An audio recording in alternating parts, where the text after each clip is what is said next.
Welcome to Vietnam Vet Speaks Out. This channel was inspired by Oliver Anthony and Deion Sanders. Now give me my theme music.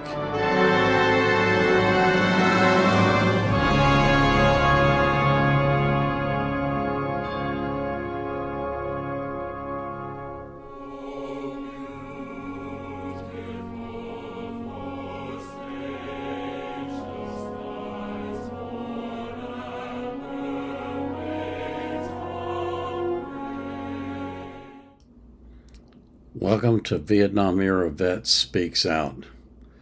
I appreciate you coming to my channel. Tonight, I'm going to rant. I am fed up with the way this man has been treated, and I think it's time to expose him. Who are we talking about?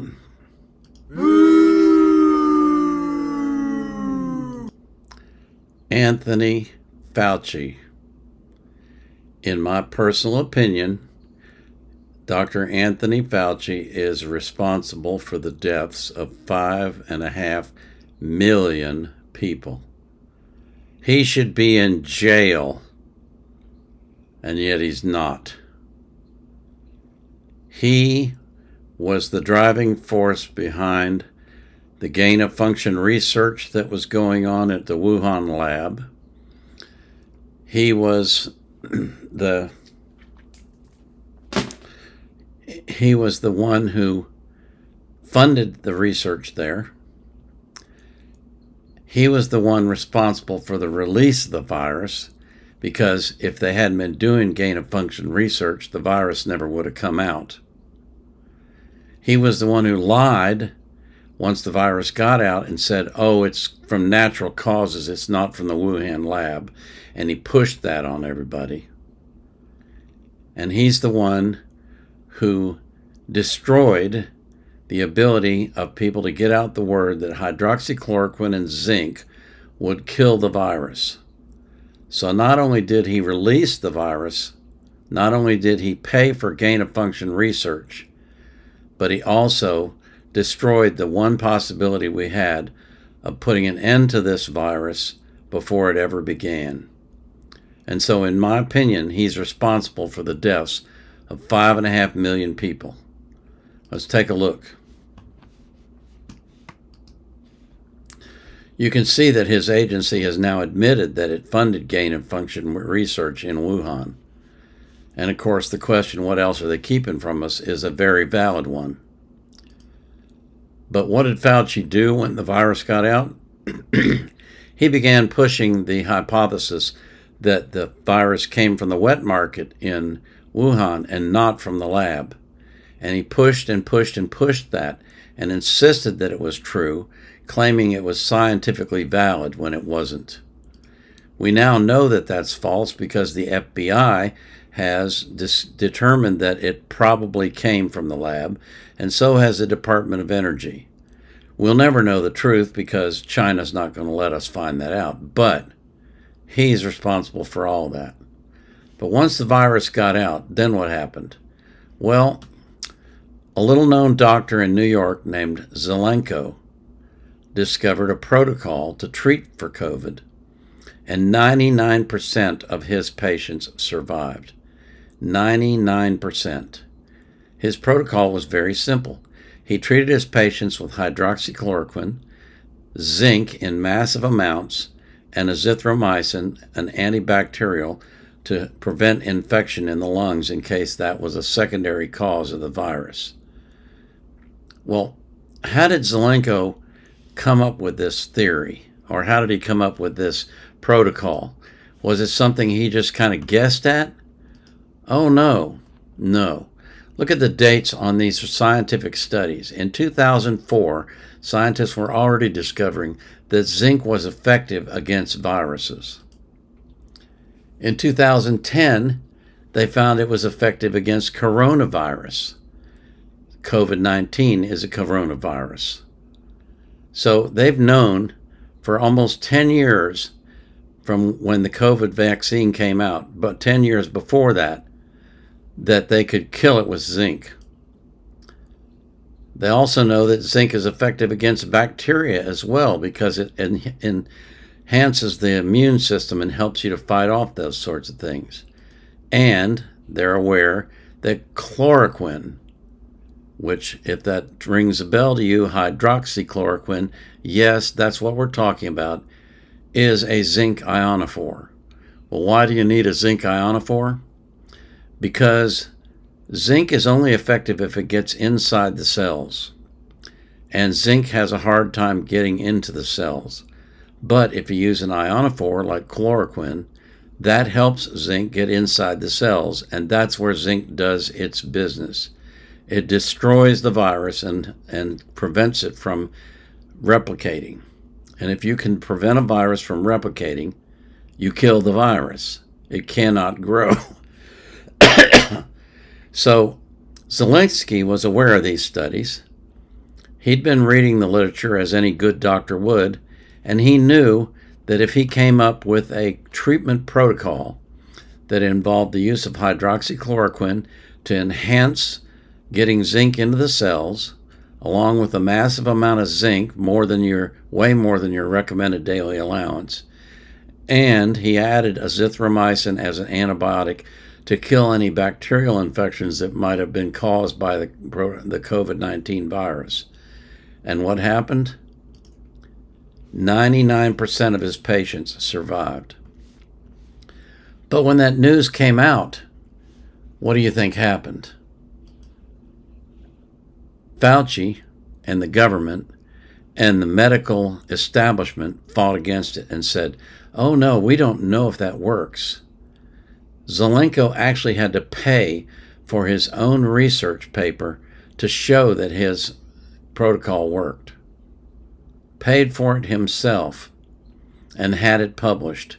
And it showed that if you treat patients early at the first signs of infection with hydroxychloroquine and zinc and azithromycin to protect against bacterial infection, that 99% of the patients will survive. And by the way, of the 1% that died, one of those patients refused to take his protocol. He said he didn't want to do it. So Zelenko had the solution early on, back in 2019 and early 2020 when the virus first hit. He had the solution that would have saved a vast majority of the 5.5 million people that died. But what did Fauci do? Well, Fauci said science shows hydroxychloroquine is not effective as a coronavirus treatment. What? That's an outright lie. These research studies were published by the NIH, which he was the head of. He knew he was lying, and yet he lied. Now, why would he lie? Well, he had an ulterior motive. He said, to stop the spread, we need to vaccinate people as quickly and expeditiously as possible. Well, who was making those vaccines? Well, it turns out Fauci profited off of the pandemic. He made money on death and misery. That, to me, is the definition of evil. This man should be in jail. Look, Pfizer recorded record sales of over $100 billion, mostly your tax dollars paying for the vaccine to hand it out free to everybody in America and all over the world as well. But guess what? I'm going to read this to you. I know you can read, but I'm going to read it to you anyway.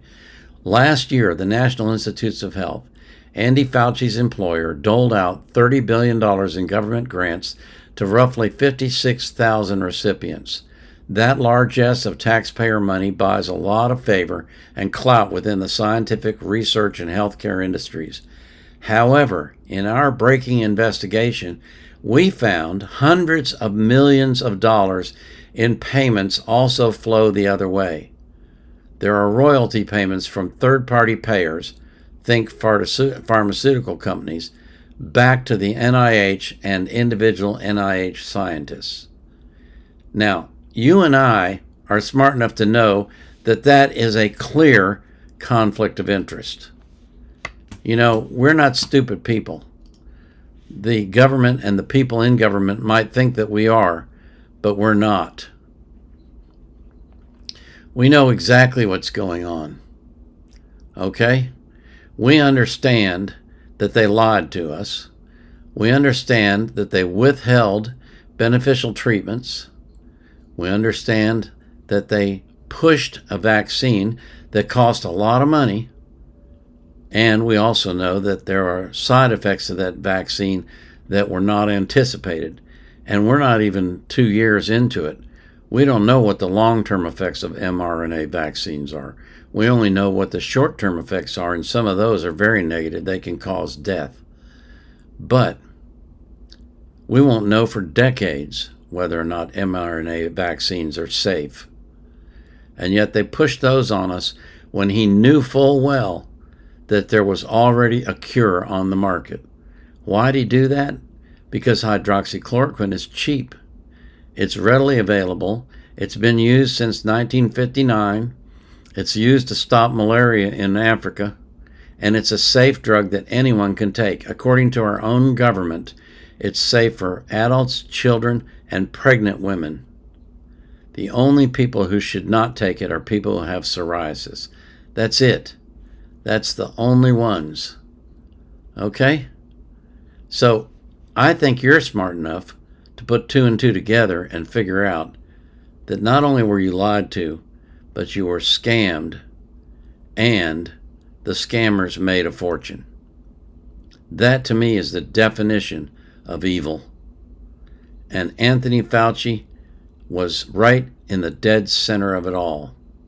He should be in jail for the rest of his life, but he's not. And why is he not? Because we live in a country where corruption runs rampant, and people who are favored can do whatever they want and get away with it. They can kill 5.5 million people and still be just fine with the establishment. I appreciate you watching this video. I hope you'll share it with others. And if you disagree with me or you agree with me, I'd love to see you comment. Let me know what your thoughts are on it. And of course, I'd love to see you subscribe to my channel if you want to see other content. I want to close with this. I pray that God will bless you, and He will bless everyone that you love with peace and prosperity and health and well-being. And I hope that you will pray to God every day as I do. And let your hearts not be anxious, but go to God with prayer and supplication, and know that God will bless your life and take care of you as He does me. This is the Vietnam Era Vet out.